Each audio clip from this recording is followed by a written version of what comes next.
Welcome everyone, Simon here from the Wells of Wall Street. Quant is on our radar today, QNT on the exchange. Before we do that, do check out our other videos, projects and topics on the channel. Loads of different things to get your minds into, absolutely brilliant. So do check those out and don't forget to subscribe as well if you have not done so already. But yes, today's video, Quant, this is one of my favorite topics and projects and technologies as well, of course. I got an email from these guys, the usual email of like newsletter that they send out. I do recommend signing up to that because there's some really cool stuff that comes out of it. And then they obviously put it onto like social media afterwards anyway. But for me, it's always nice to see that come into the inbox and have a good read on a morning or an evening. But this one in particular was very interesting around the aspect of the brink of mass adoption, particularly around tokenization. And, you know, tokenization comes in various different formats, right, in the crypto world. And we've always talked about in the past about how transactions will be tokenized. Everything that we do will be tokenized, not just from the financial markets and institutions as well. Now, they point out here, this was taken from HSBC, I believe.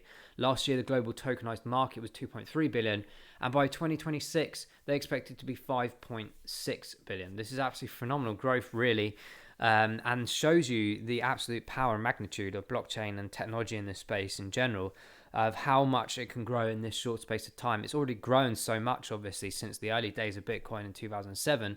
And on that point about Bitcoin, I always consider like Quant to be don't think of it as like technically similar, but think of it as the principle of how much could it grow in the future. And I do believe that Quant can be something very, very significant value-wise in the near future, over the next few years at least.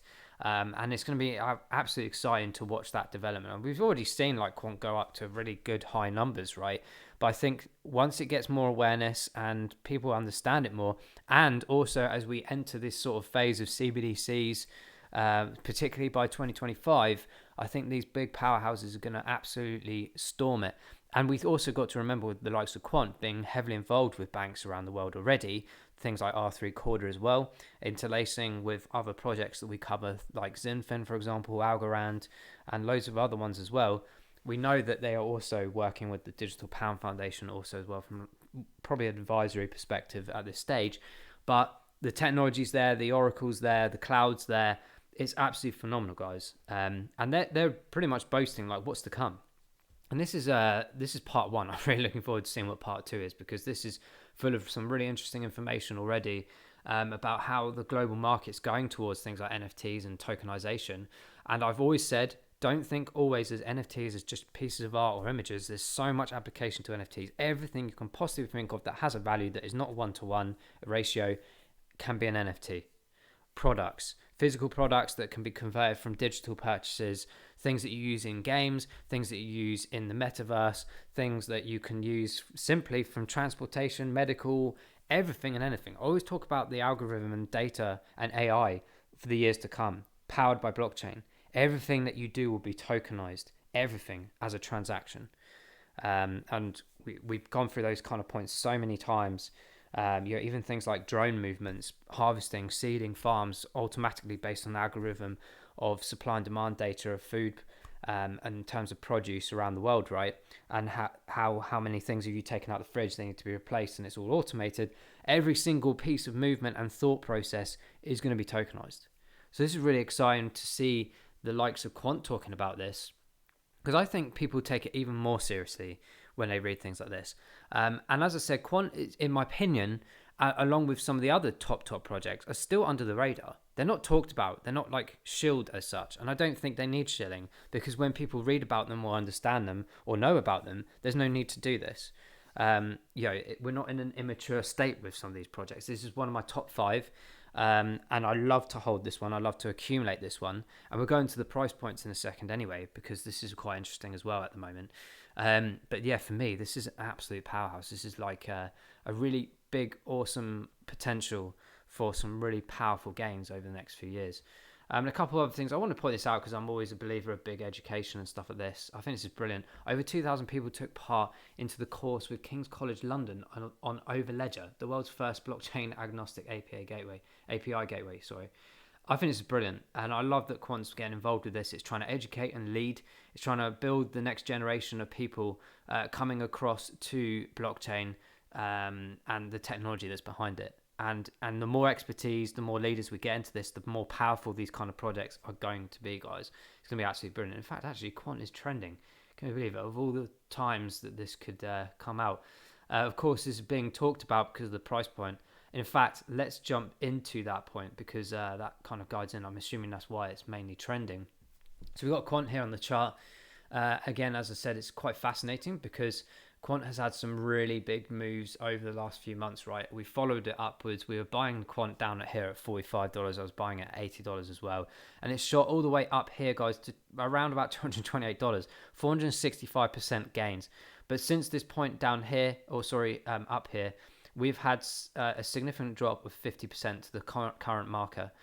We could argue that from this existing drop over the last few days, it has only been around 27-30%, but enough in my mind to be thinking about trying to accumulate again. Now, yesterday, unfortunately, I missed the $120 mark point that it came down to. However, today, you can see it's dragging itself back down. What do I do as an investor? What do I do as an enthusiast of Quant? We've still got all these circles and drawings from previously, and I've left them in for a reason. This is because these were always areas that I suggested, if you look at the previous videos, that these would be resistance and support lines, right? Not just because they're matched in line with other areas, but this is how it works, guys. This is how it works. And in fact, I should probably pull some of these across. We have a bit more data. I'm just going to remove some of these fib retracement lines, some of the older ones, so it's not as messy. And we can read this a bit more detail.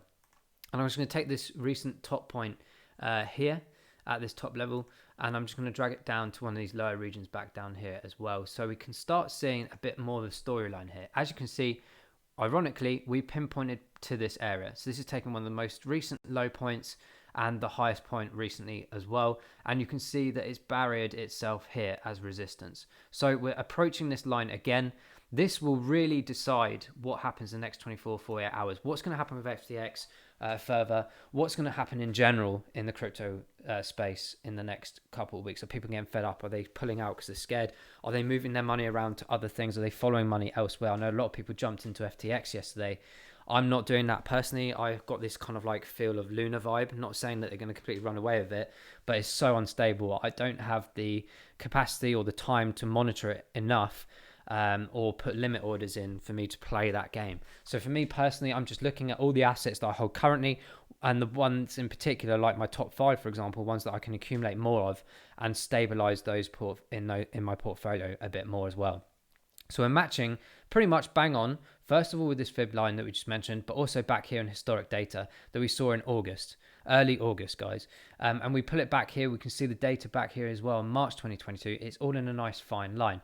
This is of great interest to me because this could potentially be a DCA area. Again, I was trying to buy some yesterday. Banxa was so slow at getting my funds across from Qcoin, so I missed out on that, unfortunately. However, as I said, it's coming back down to this area. What am I going to do? We're currently around $127 mark. This is actually a very good area in general as well too, but I would like to see if we could try and potentially steal some around that 120 mark again. The other lower area for me of interest is around this 110 area, which fits nicely in one of these lower regions of the fib retracement on 2 levels actually, but also more importantly, it fits in line with some resistance that we saw back here in July and something that we broke the barrier in August, and you can see it was resistance back here in late August and late September as well. So this is 2 very keen areas for me personally. Will it come down lower than this? It's absolutely possible because of the big gaps. We've always spoken about this before, the big black holes, I call them. There's too many of them. There's not enough areas of support confirmations or resistance confirmations. So it's really on edge right now, and I can't just simply jump in with all my money straight away. I have to think about this. I have to think, right, we're on our way down.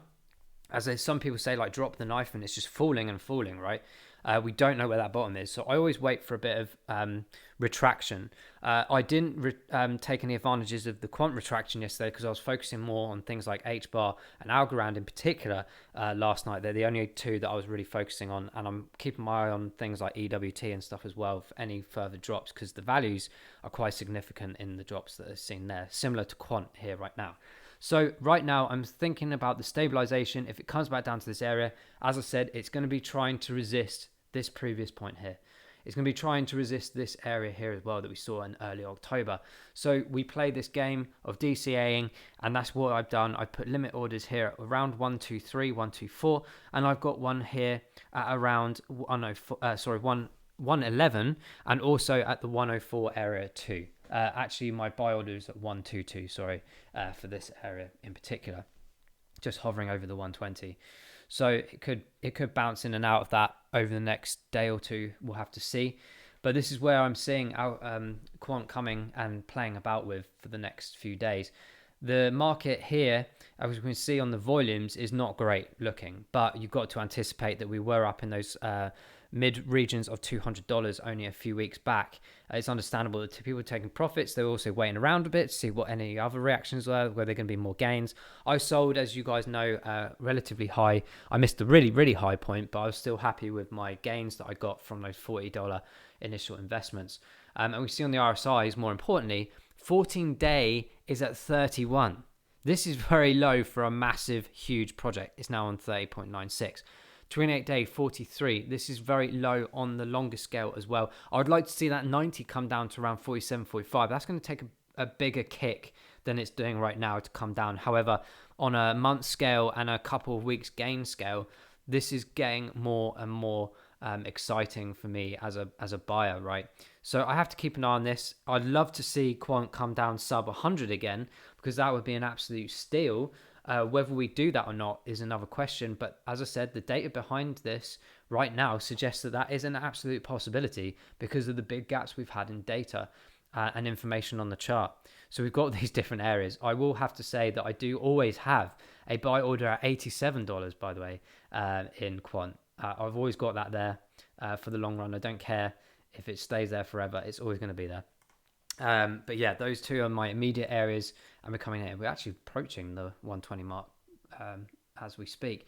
So we'll have to see how this plays out. But back to the data of MACDs and the RSIs here. This is very important to understand. We're in a big downward trend right now. So as I said, DCAing is important.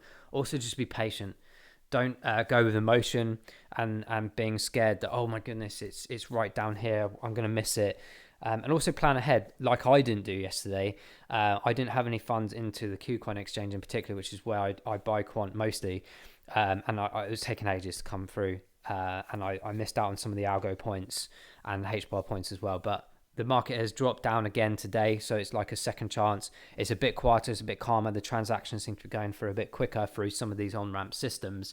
But yeah, for sure, guys, keep an eye on this one because this project is huge. The technology is huge. We know Quant is massive. This is a very, very interesting opportunity potentially over these next 24 hours to the week to see if we can accumulate Quant in higher numbers. Let us know what you're doing with your Quant in the comments below. This is for sure quite an interesting, exciting time. It's sometimes annoying to see drops, but also very exciting if you're trying to accumulate things and you missed them out before. Now's your chance. Guys, thanks for watching. We'll wrap this one up. We'll see you in the next Quant update video. Bye-bye.